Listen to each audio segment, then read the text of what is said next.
Começamos aqui pela capital de São Paulo, viu? Ouvindo os comentários, as opiniões de Tiago Anastácio, que está em nosso estúdio. E bem protegido, porque do lado de fora está chovendo um bocado, cheio de gente com guarda-chuva. Bem-vindo, Tiago. Bom dia. Bom dia, Elisa. Como é que você está? Muito bem, vamos lá para os primeiros assuntos. A gente começa repercutindo uma programação especial e importante de ontem aqui na CNN Brasil, porque nós começamos a cobertura especial das eleições de 2022 e a CNN Brasil organizou um debate entre os pré-candidatos do PSDB à presidência da República. Estão aparecendo aí, então, o ex-senador Arthur Virgílio, o governador do estado de São Paulo, João Dória, e também esteve presente Eduardo Leite, governador do estado do Rio Grande do Sul. Eles debateram as ideias que vão levar para as prévias do partido, marcadas para este fim de semana. A última vez que um representante do partido ocupou o Palácio do Planalto foi Fernando Henrique Cardoso, entre 1995 e 2003. Como você avalia, então, Tiago Anastácio, esse debate da prévia da eleição presidencial do partido do PSDB? Bom, Elisa, antes de mais nada é importante dar parabéns à CNN por toda essa cobertura, por todo esse trabalho feito. E acho muito importante que todos os partidos estivessem abertos assim, nesse tanto, e tivessem debates internos que fossem vistos por todos da população brasileira, principalmente em razão de um assunto tão importante, tão grave, tão sério, quanto é a sucessão presidencial de 2022. O PSDB, que eu invariavelmente acabarei chamando aqui de tucanato, mais uma vez se revela um partido com esse viés e, interessantemente, expõe-se a público trazendo três candidatos, né? O senador Arthur Virgílio, o governador do estado de São Paulo, João Dória, e o governador do Rio Grande do Sul, Eduardo Leite. São três figuras absolutamente distintas.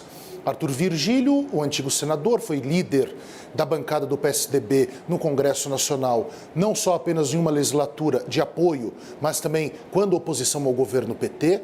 O governador João Dória, que foi prefeito, largou a prefeitura para se tornar governador do estado, vence e faz um trabalho de oposição ao governo Jair Bolsonaro em São Paulo, principalmente em razão de sua luta pela vacina, a aceleração, que tudo chegasse rápido, tomou medidas.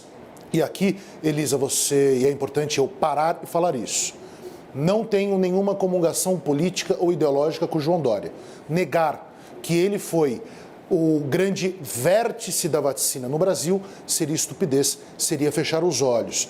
Então, João Dória que tem essa característica. Nós vimos, comentamos também no grande debate, falamos muitas vezes disso, dos embates de João Dória com o Palácio do Planalto. Tanto que percebe-se hoje os ataques bolsonaristas muito mais a João Dória do que a Lula. Muito mais a João Dória do que ao próprio Centrão. É muito interessante a figura dele hoje nesse tabuleiro político. E aqui não existe nenhum elogio e nenhuma crítica. E, por fim, Eduardo Leite. Eduardo Leite, que é um homem jovem, um homem que ganha fama nacional quando, depois de apoiar Bolsonaro, revelar-se um conservador, e essa é uma outra faceta do PSDB que precisa ser analisado. O PSDB não é uma fotografia, ele é um filme ao longo do tempo, principalmente dos últimos 30 anos. Eduardo Leite vem à fama nacional se tornando governador do Rio Grande do Sul, um conservador, alguém que se acoplou também, como João Dória tinha feito, ao governo Jair Bolsonaro, na verdade, as eleições de Bolsonaro, porque é sempre do interesse do PSDB ser a oposição ao PT, dentro daquela dicotomia que nós pensávamos que teríamos no Brasil por muito tempo. Mas Eduardo Leite, além de tudo, ganha grande fama quando ele revela-se um homossexual. E aí deu tilt na cabeça desses pseudo-conservadores brasileiros. Aqueles religiosos, moralistas, que ficam se metendo na vida dos outros, no afeto dos outros, na cor dos outros, nas ideologias políticas dos outros. Eduardo Leite se revela um homossexual e também conservador. Mas Eduardo Leite ontem decepciona. Teria ele, e ele confirmou numa aspas ao jornal Folha de São Paulo, que teria passado um recado e tentado convencer o governador João Dória para que atrasasse a vacinação de São Paulo, a pedido do general Ramos. Estávamos em janeiro deste ano. Isso é grave. Isso não é apenas grave. Isso é triste. Porque Eduardo Leite poderia ser um jovem conservador, um homem bonito, que tem um relacionamento também com um homem muito bonito, ambos com grande sucesso profissional, ambos muito bem articulados, poderiam dar uma outra cara a esse conservadorismo estúpido que é representado por Jair Bolsonaro. Mas quando ele pede o atraso da vacinação para dizer que Dória precisaria pensar melhor, porque talvez fosse necessário se acoplar ao governo federal e à força federal de vacinação, Eduardo Leite dá uma bola fora, é pior que a bola fora. Ele nega a própria aspas. Isso é grave. Eu fiquei decepcionadíssimo quando soube disso, Elisa, porque eu, que não posso ser considerado muito conservador, nenhum petista, olho com esperança que surjam bons nomes da esquerda e da direita, nomes razoáveis, nomes que sejam capazes da ponderação, do diálogo, que possam olhar as boas ideias, não importando de onde elas venham. Me decepcionou muito a postura revelada sobre o governador Eduardo Leite. E pior, a negativa. Seria muito melhor que explicasse ou até pedisse desculpas. Lhe traria grandeza moral, traria grandeza pública fazer isso. Nós precisamos de governantes que aprendam a pedir desculpas, governantes que não mintam. Mas esse é o típico fato que não mais me causa espécie vindo do Alto Tucanato. Ainda trazendo os assuntos partidários aqui para você, Tiago Anastácio, para você que nos acompanha ao vivo aqui em todo o Brasil, depois da reunião entre dirigentes estaduais do PL e o líder da sigla, Valdemar Costa Neto, sobre a filiação do presidente da República, Jair Bolsonaro, o partido se mostrou pronto para a aliança. Segundo o senador governista Jorginho Melo, os presidentes estaduais do partido deram uma carta branca para o acerto com Bolsonaro. Vamos ver. O partido está dando ao presidente Valdemar carta branca para acertar com o presidente Bolsonaro, com a liderança do presidente Valdemar. Isso tudo está sendo equacionado. Então, o partido unanimemente entrega uma procuração ao presidente Valdemar para que ele trate com o presidente Bolsonaro e todo mundo vai receber o presidente de braços abertos.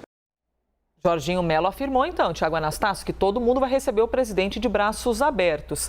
Será que todo mundo mesmo? Políticos têm divergências naturais, mas quando você coloca o nome de Jair Bolsonaro, o representante, o presidente da República, dentro do PL, pelo jeito, causou um alvoroço. Não só causou um alvoroço, como falamos aqui na semana passada, Elisa, o alvoroço, brigas, ofensas, mas é o país do Valdemar e do Jair, não é?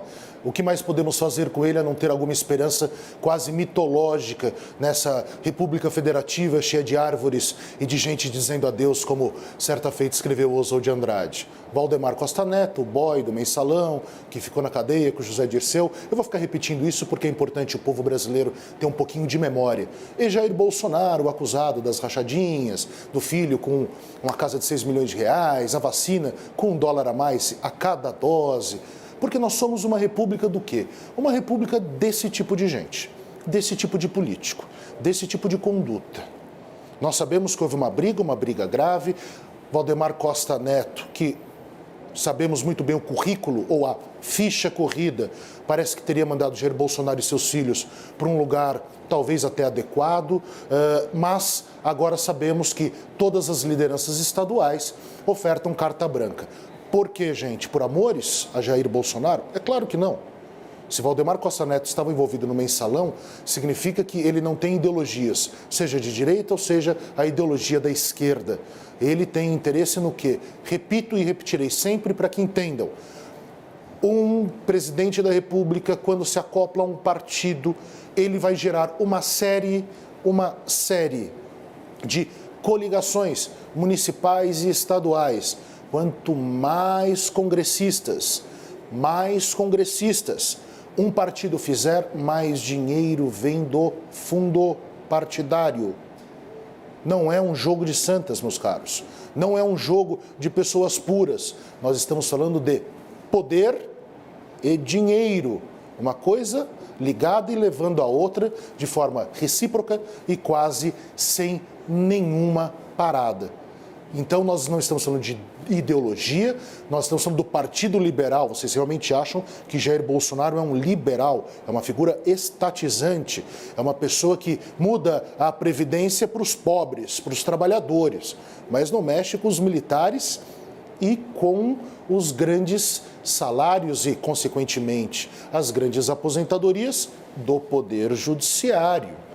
Não é um liberal, é um estatizante. Foi funcionário público a vida inteira, servidor público na Câmara a vida inteira, foi formado nos quartéis a vida inteira. Chega ao governo dizendo, vou privatizar. Privatizou o quê, meus caros carapálidas? Absolutamente nada de relevante. Preciso me livrar da Petrobras. Tá bom, vamos discutir. Cadê o projeto? Não existe.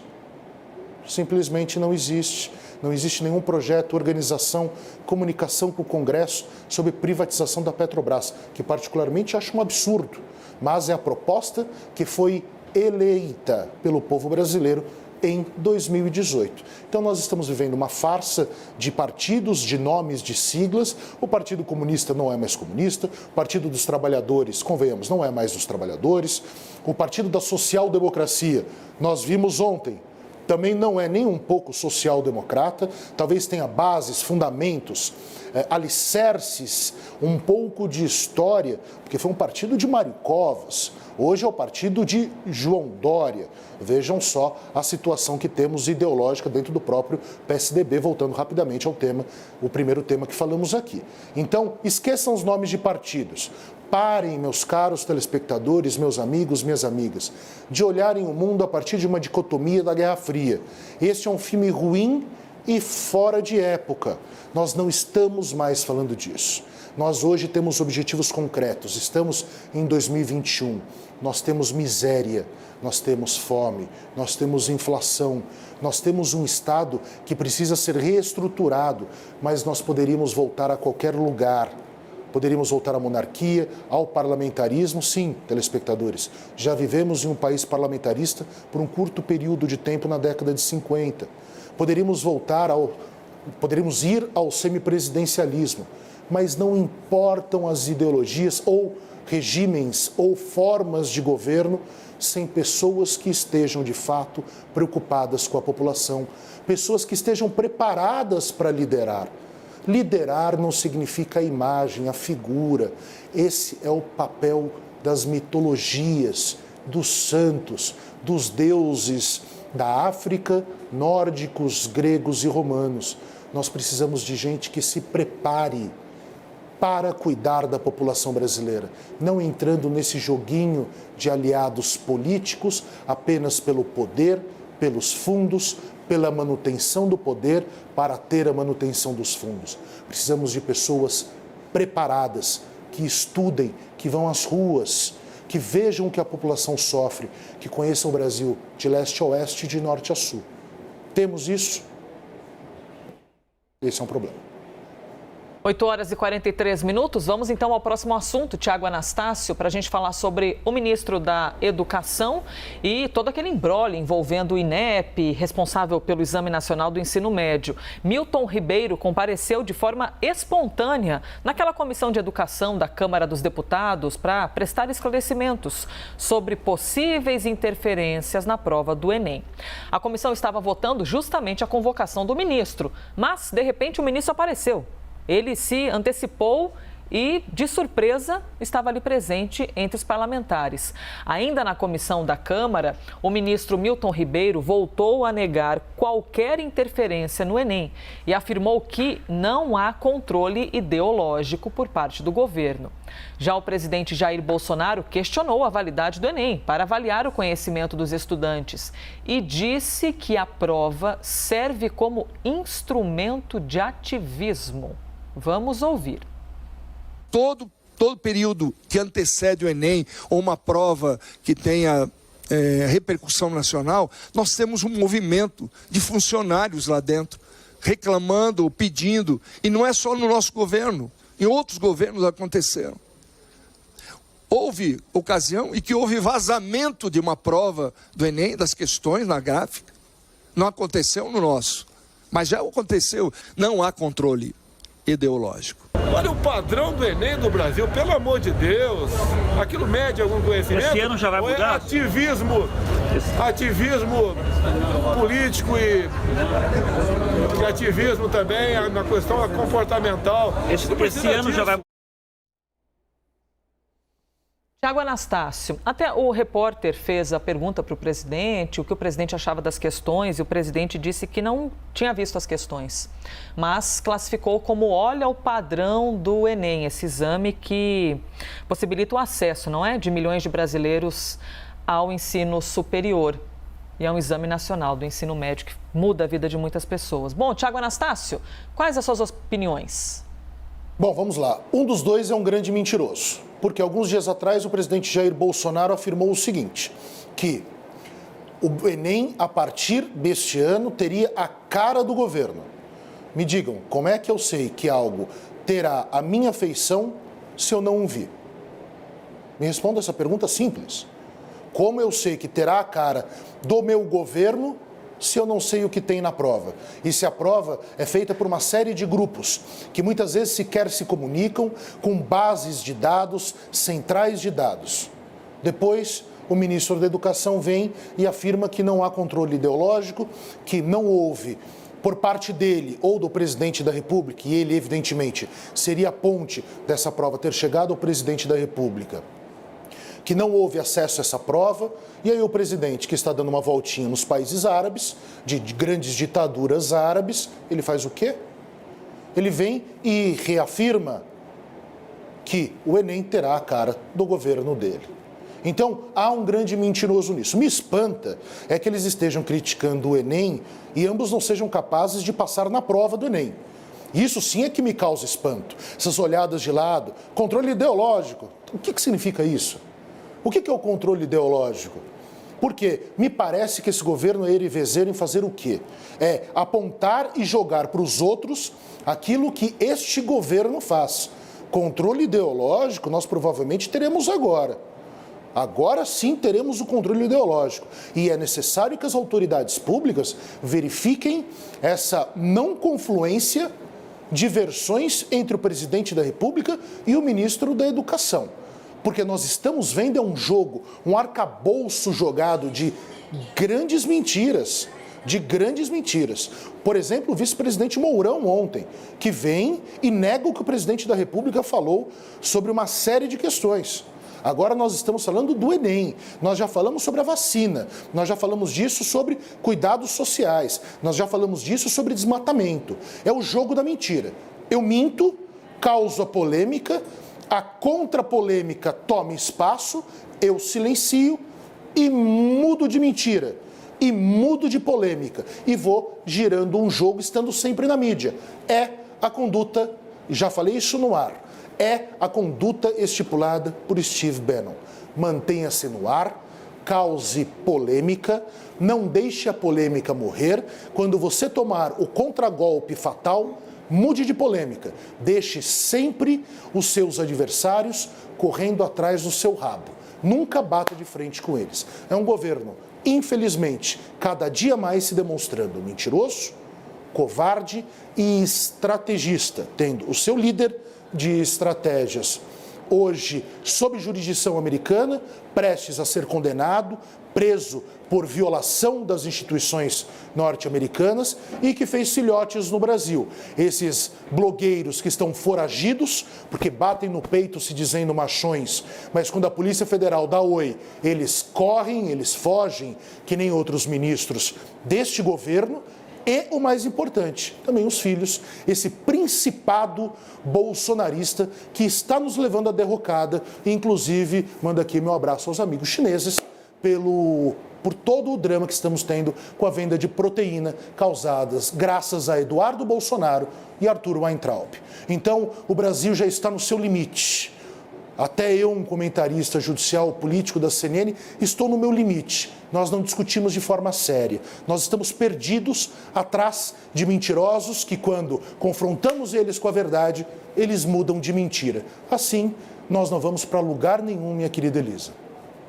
Tiago Anastácio, obrigada por mais um dia de opiniões aqui no Liberdade de Opinião. Um prazer, querida.